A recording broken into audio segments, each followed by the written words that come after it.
So, if you have been anywhere in the Apple community for a little bit, you may have been hearing about how iPadOS is ruining the iPad, and the software is really bringing down what are really great hardware products.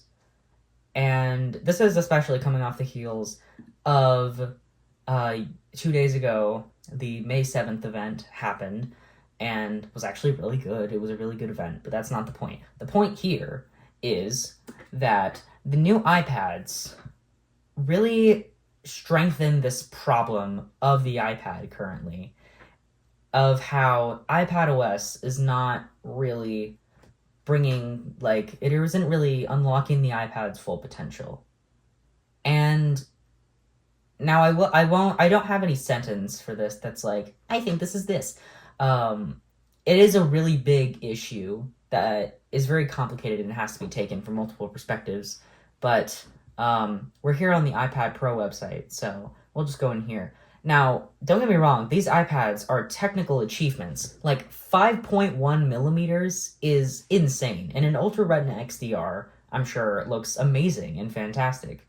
And of course, like the bigger screens and M4 is very impressively and technologically impressive.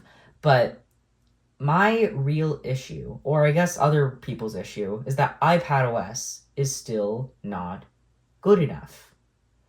And I have to that, I really do ask, what are you doing on your iPad? Because what is so incredibly important to do on an iPad that, like, where are people coming from with this is what I have to ask. Because it's like, oh, we want iPad to dual boot into macOS. Okay, that's an understandable concern. There are some things about macOS that are absolutely better than iPadOS. But where do you draw the line where this needs a Mac and this needs an iPad? Because it seems to me, if you want the iPad to run macOS, then I think you just want to buy a MacBook. Because if you're going to use macOS on your iPad, because you're going to need a keyboard and some form of mouse for most, because that's what macOS is built for. So at that point, I would just buy a MacBook. Because then it's not even because I'm like, oh, because it's macOS, I just buy a MacBook. It's not even that. It's just, it's what you want. And that's what macOS is built for. So it logically makes sense to just buy a MacBook instead. And there are questions like that just like make me wonder why are we complaining? And what is there to complain about? And I say that isn't in a curious sense. I'm not saying that like, oh, what is there to complain about? It's just perfect. No, it's absolutely not perfect. iPadOS is not perfect. I'm saying, like, we need to really whittle down what both Apple wants and what we want. Because I feel like, at least from an outside perspective, I think we might be giving iPadOS too much of a hard time. And I will say that because I think that we're giving it too much of a hard time. Because to me personally, I think we're just too used to macOS or iOS. We don't really understand where Apple's going with iPadOS. And people are saying, like, oh, software needs to be fixed. I think, guys, I really do think that we don't understand the software. Because I have been using, hold on one second, I'll be really quickly. I have been using this iPad for a while. And I've been hearing complaints about, like, oh, iPadOS is not really letting the iPad take advantage of itself. But it's not even that. Like, the iPadOS is still, you see what I'm talking about here? Like, it's such a complicated problem that it's hard to grasp and make sense of and fix. Because I don't think anyone knows. Because we certainly don't. Because, well, Apple certainly doesn't. That's what I meant to say. They don't really understand what we want. And I don't think we truly understand what we want out of an iPad. What do we want out of an iPad? Where does this fit in Apple's lineup? Well, we can go back and say that Steve Jobs, for $500, wanted this to be a middle ground between the iPhone and the MacBook and the Mac product line, and while doing all of those things and being better at them for more convenience. That's what Steve Jobs wanted out of the iPad. And now with Tim Cook's reign and the modern Apple having these 4 iPad models be a thing in Apple's lineup, it really confuses what is an otherwise simple goal. Cause can you see I'm like rambling a little bit? Because it's strange and it's hard to understand. But these iPads, I think, still have the ability to be great and really answer the question of like, what do these even do? Because like, look at this. It has a really nice screen and it has really nice keyboard, but I don't think Apple's trying to push it into being a MacBook when the MacBook is right there. Because you can't have both, and we all know that part already. You can't have both a MacBook and an iPad be the same thing. So I've been thinking about it over these past few weeks, and I'm like thinking, well, something has to change. Something has to be removed, right? Because if they can either do one of two things. They can either keep the iPad pushing into the MacBook area and then get rid of some form of MacBook, or they can push back, or they can reel back everything they've been building up with the iPad Pro, which they can't do, and they can't get rid of MacBooks because that would just be stupid. So it's really complicated for something that's really good. And it really sucks, as I've said before, that Apple keeps trying to push this iPad into something that it's trying hard to be both with, not being good at either. And it sticks out like a sore thumb, too. Like, holy crap. Like, this is like, if you have a problem about Apple, this is one of them. This is a bigger one. But, I mean, what it does have is really good. This is me where I'm like, this is the point where I like talk about the event and what it has, so bear with me here. The Magic Keyboard looks great, and I'd love to try it at the Apple Store. The Apple Pencil Pro, as an artist who uses an Apple Pencil too, I'd love to try that. But I can't stop thinking about it. I can't stop thinking about how something needs to be done about this, and something needs to be done about us, I think. We need to really we all need to get a firmer grasp on what these iPads stand for. Because the iPad Pro is trying to be all these things. It's trying to be a really good for consumers, and it's also trying to be really good for pros. But what can pros even do on this thing? Really, tell me right now. Can they use Figma, maybe, to design things? I don't think so. Can they, really edit a blockbuster film? I mean, kind of, but like not like a MacBook can. So it just puts this iPad in like it's trying to be everything, but it's not very good at anything it's like trying to be pro at. Doesn't even have a built-in fan, which it can't because it's now like 5.1 millimeters, but there goes that.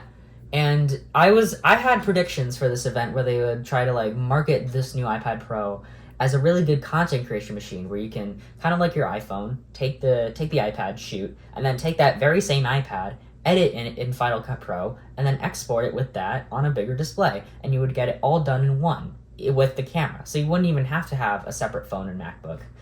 But now they fucking removed the camera. So now I can't even say that, and the cameras aren't even that good to begin with, so I don't even know why I got started there. And Stage Manager is a mess. At that point, just buy a MacBook. And it hurts that I have to say that because these new iPad Pros are awesome. They kick ass. Ultra Retina XDR display. That's awesome. Thinner design. That's also great. And this new design, and it just sucks that nobody knows what to do with it, so nothing happens, nothing gets done. But what could they even do with iPadOS 18, right? Like, what could they even do? Like, they could add AI features, but they could do out of left field, totally new productivity features like they have done already for Stage Manager and things like that. They could do that. But the tragedy of the iPad, which I actually... Maybe that might be the video title. I don't know. Point is, the tragedy of the iPad is that it's trying to just be everything, but all it'll ever be, for now, is just a blown-up iPhone that can do multitasking. And they try to... It sucks, too, because they try to market it as this giant thing, but it's not... It can never be right now.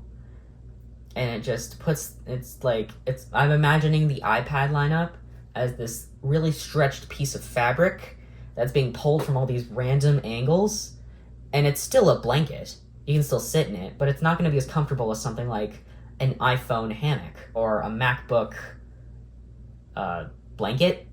But, like, it's trying to... You can still sit in it, but it's not going to be comfortable because it can't be as comfy as a blanket. It can't be as cozy as a blanket, but it also can't be as loungeful as... I don't know why I said loungeful. What the hell just happened? It can't be as comfy, I guess, as a iPhone hammock. So you're left with this really strange stretched out mat that you're just sitting on or laying on. And you'd rather be somewhere else. And analogy aside, I just think that people want this iPad to get fixed. But the thing is, nobody knows what to do with it. People talking about, like, oh, iPadOS 18 will fix everything, and it'll add AI features and whatever. But I don't think anyone actually knows what that looks like. What does a completely reinvented iPad from the ground up look like? Yeah, that's right. Take your time. Like, it's really hard to think about it without going back to this traditional iPad that's just, I'm having trouble here unlocking my iPad. This, like, apps and dock and widgets thing. Like, it's hard to imagine any other way of iPad, but we also can't stick with this iPad because everyone hates it. So, I don't think there is a happy ending to this one. I think we just need to wait until Dub to see what happens.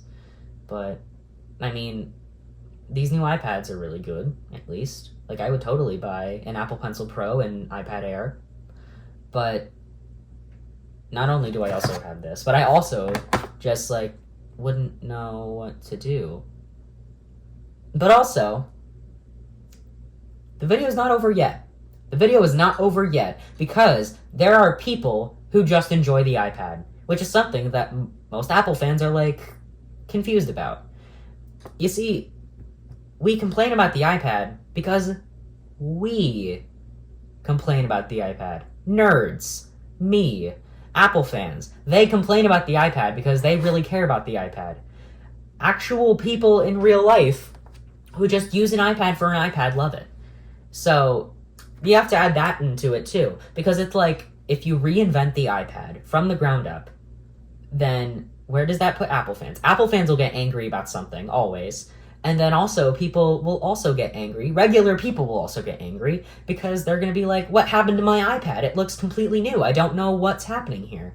So, you can't do anything. You can keep in this stagnant state of this stretched out blanket that can't do anything like an iPhone or a MacBook can, and keep it in this weird place where it can do kind of both but not be good at either.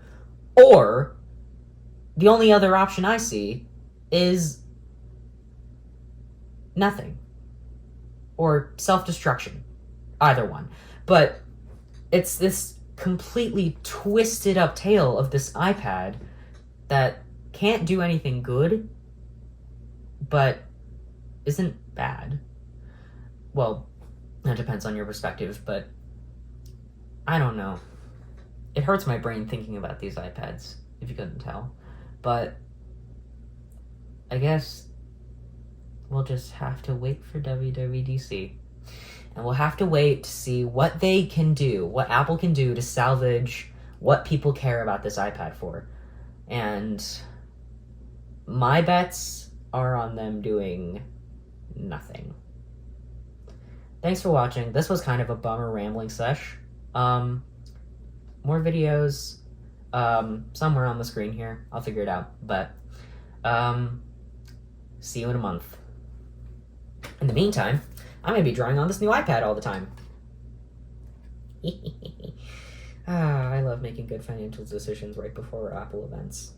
My favorite.